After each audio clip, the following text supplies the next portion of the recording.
podcast kami. Hari ini kita akan membahas tentang sesuatu yang sangat dekat dengan kita semua, yaitu merencanakan masa depan. Bersama hari ini, saya Nadia, kita kedatangan Faras, seorang siswa yang memiliki mimpi atau tujuan hidupnya. Selamat datang, Faras. Halo, selamat datang. Nah, terima kasih atas kesempatannya Nadia. Senang sekali bisa bergabung di sini dengan podcast dia kali ini. Faras, dalam materi yang kita bahas tadi ada sebuah kalimat yang menarik, yaitu gantung cita-cita setinggi langit. Menurut kamu, seberapa penting memiliki cita-cita yang tinggi? Jelas penting banget ya guys. Cita-cita itu harus dipikirin dari masih jadi siswa seperti kita. Kita harus punya plan ke depannya. Kita tapi ada sisi hal yang buruknya. Karena apa? Negatifnya adalah kita nggak bisa menentukan bahwa kita bisa kayak misalnya menentukan bahwa kita misalnya cita-cita aku menjadi pilot, terus kedepannya aku udah benar-benar kerja keras banget dari siswa, nggak akan mungkin di masa depan kita jadi pilot. Itu gimana Tuhan guys, gimana gimana Allah yang Allah yang menentukan. Kita sebagai manusia pun hanya perlu perlu berusaha dan untuk urusan kedepannya itu gimana takdir. Dan cita-cita itu seperti kompas yang memandu kita dalam menjalani hidup. Memiliki cita-cita yang tinggi akan memberikan motivasi dan semangat untuk terus belajar dan berkembang. Namun yang terpenting adalah kita juga harus realistis dan memiliki rencana yang jelas untuk mencapai cita-cita tersebut. Betul banget. Lalu bagaimana kita bisa menemukan cita-cita sebenarnya? Apakah ada tips atau cara khusus yang bisa kita lakukan? Menemukan cita-cita itu seperti mencari harta karun ya, mencari harta karun kayak emas gitu. Kita perlu mengeksplorasi minta dan bakat kita untuk mencoba hal-hal baru dan berbicara dengan orang-orang yang menginspirasi. Jangan takut untuk bermimpi besar, tapi juga jangan lupa untuk selalu belajar dan meningkatkan diri. Dalam materi tadi juga disebutkan tentang pentingnya memiliki rencana A dan B. Menurut kamu, karena kita perlu banget rencana alternatif. Hidup itu penuh dengan ketidakpastian. Yang seperti aku bilang ya tadi, rencana A mungkin tidak selalu berjalan sesuai harapan seperti kita kedepannya tidak bisa menentukan hal yang pasti. Memiliki rencana B akan membuat kita lebih siap menghadapi perubahan dan tantangan yang ada. Terus, gimana kita bisa membuat rencana yang efektif dan realistis? Membuat rencana yang efektif itu seperti membangun rumah. Kita perlu memiliki fondasi yang kuat, yaitu tujuan yang jelas. Setelah itu, kita bisa membuat langkah-langkah kecil yang akan membawa kita ke tujuan tersebut. Jangan lupa untuk evaluasi dan menyesuaikan rencana kita seiring berjalannya waktu. Oh ya, sebenarnya pengen juga saya sharing kepada teman-teman. Cita-cita saya sebenarnya itu kayak aku tuh punya cita-cita sebagai diplomat. Dan diplomat itu adalah salah satu cita-cita tujuan dari aku kelas 7 SMP gitu ya. Karena aku memiliki memang gak ada jati diri dalam diri sendiri untuk aku menentukan jadi diplomat. Cuman aku lebih bisa ambisius mungkin untuk mencapai cita-cita aku, bukan sebagai kecocokan diri, tapi aku ingin mencocokkan diri untuk pada cita-cita yang aku maksud. Dan menurut aku diplomat itu suatu hal yang memang benar-benar cita-cita yang menurut aku tuh bagus banget ya guys. Dan kita perlu punya plan kedua untuk kedepannya. Nah, waduh, keren banget tuh Beb. Ya kan, diplomat itu kan terus saya suka karena bisa belajar berbagai bahasa asing, kayak bisa berjalan-jalan keliling dunia hanya sekedar dengan nama diplomat. Dan kita pun jadi seperti orang yang mungkin lebih religius dan lebih keren untuk jadi diplomat. Itu pandangan saya mengenai cita-cita untuk kedepannya. Semoga tercapai ya Ras, doa terbaik for you. Kita doakan juga untuk kita semua mencapai apa yang kita mau untuk kedepannya. Terima kasih dan thank you. You're welcome, Beb. Sekarang, mari kita bahas lebih dalam tentang menemukan cita-cita. Apa saja langkah-langkah yang bisa diambil untuk menemukan cita-cita yang benar sesuai dengan diri kita? Bisa dong Nadia. Pertama-tama kita perlu mengenali kompetensi diri. Apa yang kita kuasai dan minati sangat penting untuk menentukan arah cita-cita kita. Bagaimana jika seseorang merasa bingung dengan minat? Itu wajar sih, aku juga pernah ngalamin yang seperti itu. Salah satu caranya adalah menjelajahi berbagai hal. Cobalah aktivitas baru, mencari hal-hal yang baru, berbicara dengan orang-orang yang menginspirasi, atau membaca buku yang mungkin sangat menginspirasi, contohnya buku self-improvement bersemangat. Oke? Menarik. Selain itu, bagaimana dengan menentukan target dari minat tersebut?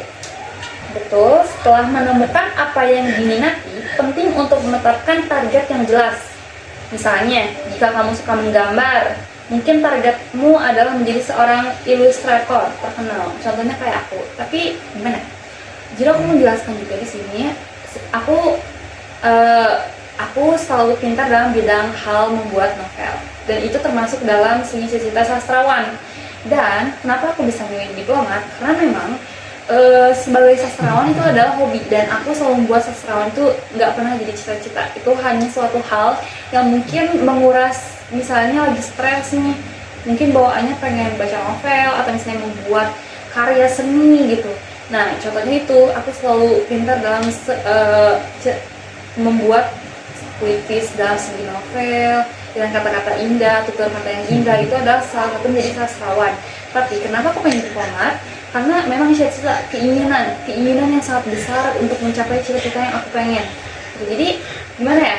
Kalau memang plan A aku bocorkan itu adalah sebagai diplomat, plan B aku jadi pengacara, plan C aku jadi sastrawan, banyak lagi. Aku punya banyak plan dan itu semua mencakupi semua hal dalam kehidupan sehari-hari. Aku selalu selalu melakukan hal-hal yang mungkin masuk ke dalam kategori cita-cita yang aku pengen dalam sampai gitu cita-citaku. Wah, langkah-langkah yang kamu berikan sangat membantu, Ras. Setelah menetapkan target, apa yang bisa kita lakukan agar tetap konsisten dalam pencapaian? Untuk tetap konsisten, penting banget untuk selalu ingat alasan awal ketika kenapa kita memiliki cita-cita tersebut. Buatlah pengingat, bisa dalam bentuk catatan atau bahkan fashion board yang bisa kita lihat setiap hari. Selain itu, selalu evaluasi dari setiap beberapa waktu supaya kita tahu apakah sudah ada kemajuan atau perlu penyesuaian. Fashion board itu ide bagus.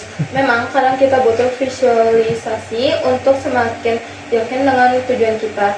Nah, apa tantangan terbesar yang biasanya kamu hadapi dalam mengejar cita-cita? Salah satu tantangan terbesar adalah menjaga semangat saat menghadapi kegagalan. Kadang kita gagal atau merasa stuck dan itu sangat menguji mental, tapi yang terpenting adalah jangan menyerah. Anggap kegagalan itu sebagai pelajaran yang bisa membuat kita lebih kuat, contohnya yaitu sebagai proses. Karena demikianlah kalau misalnya kita menginginkan sesuatu hal yang berbeda pengenkan, itu pasti semua tidak akan berjalan lurus tanpa ada belokan atau jalan kerikil. Mungkin itu sebagai perumpamaan. Mungkin kalau misalnya memang kita pengen dengan cita-cita ini, kita harus siap dengan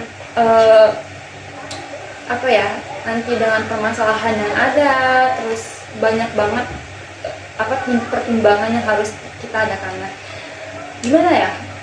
Tidak pernah berjalan mulus, tapi jangan menyerah, karena memang 1000 kali kamu gagal, kamu bakal 1000 juta kamu untuk bangkit dan akan menjadi suatu kesuksesan yang bagus dalam kehidupan kamu di masa depan. Karena demikianlah suatu hal yang kamu kerjakan dengan cara bersungguh-sungguh tidak akan mengecewakan hasil, karena memang semua itu penuh dengan visualisasi.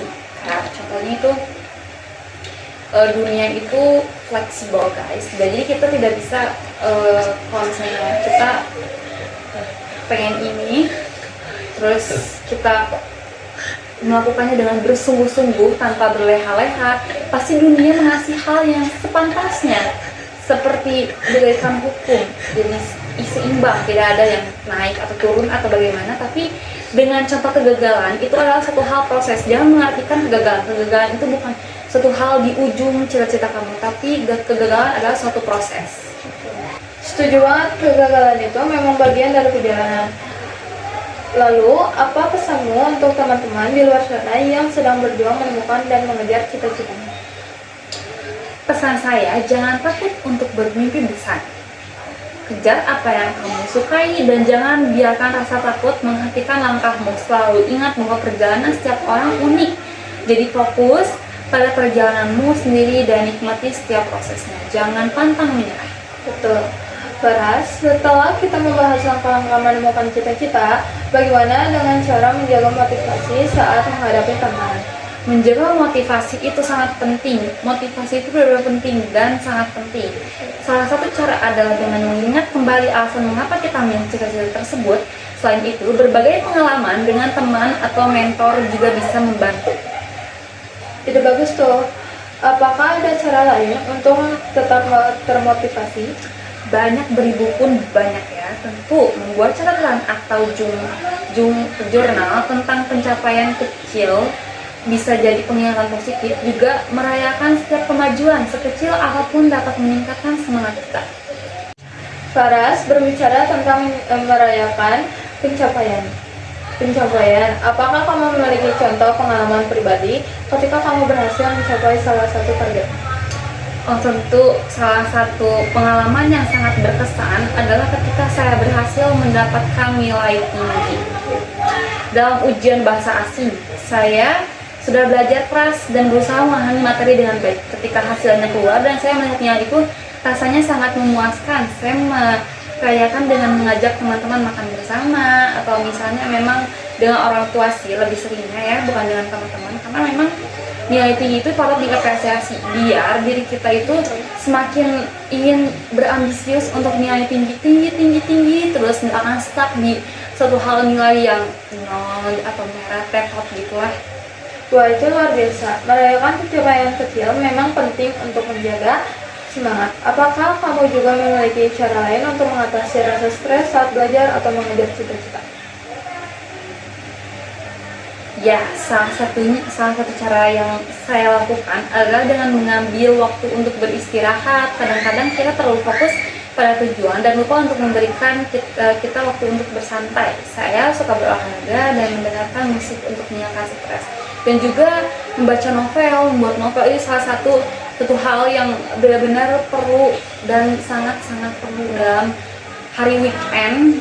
Aku nggak pernah on dalam HP, tapi selalu on dengan kegiatan yang mungkin harus pada diri aku untuk meluangkan diri sendiri, untuk diri sendiri aja gitu.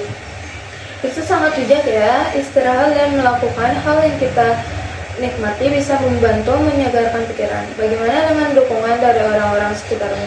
Seberapa penting peran mereka dalam perjalanan? Sangat penting, sangat penting. Dukungan dari keluarga dan teman-teman bisa memberikan motivasi tambahan. Mereka bisa menjadi sumber inspirasi dan juga tempat membagi kita merasa kesulitan. Saya selalu merasa lebih kuat ketika ada orang-orang yang selalu berbicara mendukung saya juga.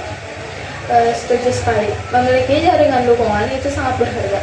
Nah, Faras, kita bisa terus berbincang. Saya rasa pendengar yang ingin tahu lebih banyak tentang perjalananmu, apakah ada momen tertentu yang membuatmu merasa sangat bangga dengan dirimu sendiri? Ada satu momen yang sangat berkesan ketika saya terlibat dalam sebuah proyek sosial di sekolah. Saya merasa sangat bangga kita berkontribusi untuk membantu orang lain. Kami mengumpulkan donasi dan menyelenggarakan kegiatan untuk anak-anak kurang mampu. Melihat senyum mereka membuat saya merasa bahwa cita-cita saya untuk menjadi diplomat yang juga berfokus pada kemanusiaan semakin kuat. Luar biasa. Kegiatan sosial memang dapat memberikan dampak besar, baik bagi orang lain maupun diri kita sendiri. Apa yang kamu pelajari dari pengalaman tersebut? Saya belajar bahwa memberi itu sangat berarti. Selain itu, saya juga belajar tentang kerjasama tim dan bagaimana berkomunikasi dengan baik dengan orang-orang dari berbagai latar belakang. Pengalaman itu mengajarkan saya bahwa setiap tindakan kecil membawa perubahan besar. Sangat inspiratif. Terkadang pengalaman di luar kelas bisa menjadi guru terbaik. Apakah ada buku atau sumber lain yang kamu rekomendasikan untuk membantu pendengar dalam menemukan cita-cita mereka? Saya sangat merekomendasikan buku The Seven Habits of Highly Efficient People oleh Stephen Covey. Buku ini memberikan saya wawasan tentang pengembangan diri dan bagaimana menciptakan tujuan dengan efektif. Selain itu, TA Day Talks juga merupakan dan bagaimana merupakan sumber inspirasi yang bagus. Banyak pembicara berbagai pengalaman dan tips berharga. Terima kasih atas rekomendasinya. Saya yakin pendengar kita akan menemukan banyak manfaat dari buku dan sumber tersebut. Nah, Faras, jika ada pendengar yang ingin menghubungimu atau mengikuti perjalananmu, apakah kamu memiliki media sosial atau platform lain yang bisa mereka kunjungi? Tentu, saya aktif di Instagram dan Twitter. Di sana saya sering memberikan pemikiran tentang pendidikan, cita-cita, dan pengalaman nama pengguna saya. Paling kalau di Twitter kurang, dan untuk Instagram itu hanya pribadi, tapi di blogger. Kalau di blogger itu First Dream Chaser. Saya selalu senang terhubung dengan orang-orang baru. Dan mungkin ada satu lagi buku yang menurut saya membantu teman-teman sekalian buat menemukan jati diri. Namanya The Alpha Girls Guide. Itu salah satu buku yang menurut saya sangat worth it untuk dibaca oleh teman-teman sekalian yang masih pelajar maupun SMA, SMP. Itu sangat worth it. Penulisnya adalah Henry Manapiri. Menurut saya di situ mempelajari sebuah tujuan dan persiapan lainnya. Di buku itu juga menjelaskan tentang mengenai The Alpha Girls dan melewati tantangan cinta-cintaan yang masih menurut kita tuh naif banget, dan ya kita bisa mencari di situ tentang pekerjaan yang layak, dan menurut kita di situ kita menjadi jati diri. Itu keren. Pastikan pendengar kita mengikuti Faras untuk mendapatkan inspirasi lebih lanjut. Terima kasih sekali lagi Faras atas waktu dan wawasan yang kamu bagikan hari ini.